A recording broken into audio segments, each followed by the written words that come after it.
A great question came up in the Sector Secrets Mastery today, and I think it could help a lot of people, especially with the way in which we're watching some of the pullbacks on the broader averages. So let's put those in context and talk about how we build a watch list in this environment. So first of all, the Dow is not pulling back to any meaningful correction or even retracement.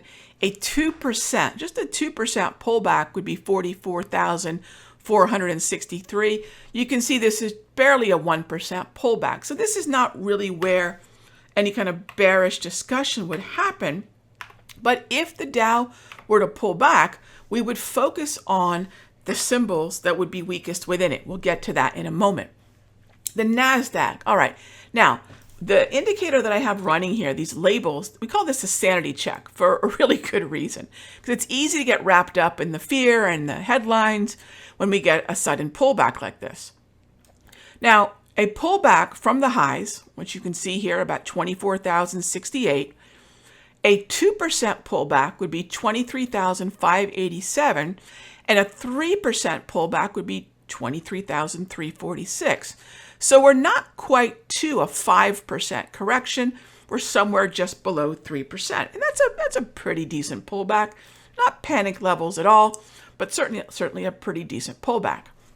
So we'll keep the NASDAQ in mind for maybe some individual stocks that aren't showing as much resilience. Now keep in mind, as we're going through this is the way we build watch lists. We want to look at relative performance, ideally in line with the broader average. But if we're going to roll over and get bearish, we need two watch lists. And you're going to see me build it here in just a moment. All right, next up is the S&P. So the S&P currently is trading at 6,400. A 2% pullback would be just below 6,400. Now, is this a significant pullback? Not really, right? It's not even quite 2%. So the index that's pulling back the hardest right now is the NASDAQ. So let's go take a look at it. Now, the way I do this is I look at the heaviest weighted stocks. I have a number of different pre-made flexible grid layouts. I'm going to look at the top 14 or 15 weighted stocks in each index, because this is where primarily the driver is happening, because these indices are not weighted equally. Right? If there's 100 stocks in the NASDAQ for a 100% asset allocation, they're not 1% each, right? In fact, NVIDIA within the NASDAQ, just to give you an idea of how much more influence NVIDIA would have over the NASDAQ and why we want to look at things in the order of their weighting, NVIDIA is almost 10%. Microsoft is just over 8.5%. Apple is about 8%. Now contrast that with the bottom of the list at Cisco. This is only 1.5%. So of course the weighting matters. Are there any bearish names here? Well, there are a few that are showing early signs, but nothing really bearish. What I would want to focus on are stocks that are printing red candles. Maybe Microsoft, right, would be a good candidate. But you'll see very little else right now other than Cisco is showing those bearish red candles. So no downtrends, and I won't consider something bearish until I have 5 red candles in a row. Now these are top tier candles. So they're measuring momentum, trend, and participation. Okay. Now let's go to the S&P and do the same thing. So we know very shallow pullback in the S&P.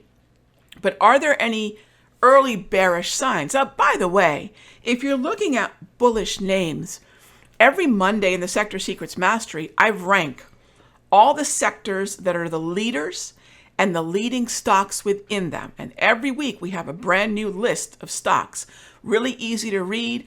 They're organized according to the strongest sector and the strongest stocks within them. So we know exactly what our compass is for opportunity that week. Now, within the SPY, you'll see it looks a lot like the NASDAQ. And all I need to do is look at either the trend to see if it's red, and I want to see if there's red candles. Lilly, Visa, these are weak names within the S&P. But by contrast, there's plenty of strong names. Meta, AVGO, Google, and these would all be strong names. Notice that there are uptrends that are still very much bullish and in alignment with the S&P. So frankly, the way we want to look at the current environment is avoid weak names like Visa and Lilly and focus on strong names that have a trend. So right away, we know what the best bullish relative performers are and what the best bearish ones would be. Let me show you what a bearish performer looks like. Now, the Dow has had a very shallow pullback, so I'm not bearish on the Dow by any stretch. However, if we take a look at the DIA and the stocks weighted within it, we'll notice there's a really clear downtrend, and that is IBM.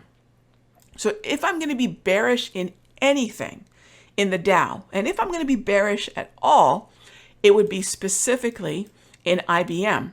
But look at all the bullish names we have here. Goldman, Home Depot, McDonald's. That would ideally be where I'm going to focus my attention. So largely my watch list is bullish. So just a couple takeaways. First of all, start off with understanding what the context of the pullback currently is. I'll use a 1, 2, 3, 5, 10, and 20% pullback from recent highs to understand the sanity check. The next thing is make sure we understand that there's no such thing as one watch list. We want to find ideally stocks that are tracking with their sectors and indices. But if there is a bearish name, that's a separate set of criteria and a separate watch list. So really by rights, most of our watch list should be focused on the long side of outperforming sectors. And if there is a bearish watch list, we want to remember that, IBM could continue to be bearish, but in many ways, that would be energy and dollars better spent on things that already are strong, like McDonald's gapping higher today. Look at the trend, look at the momentum, much more likely to see strength in names like that.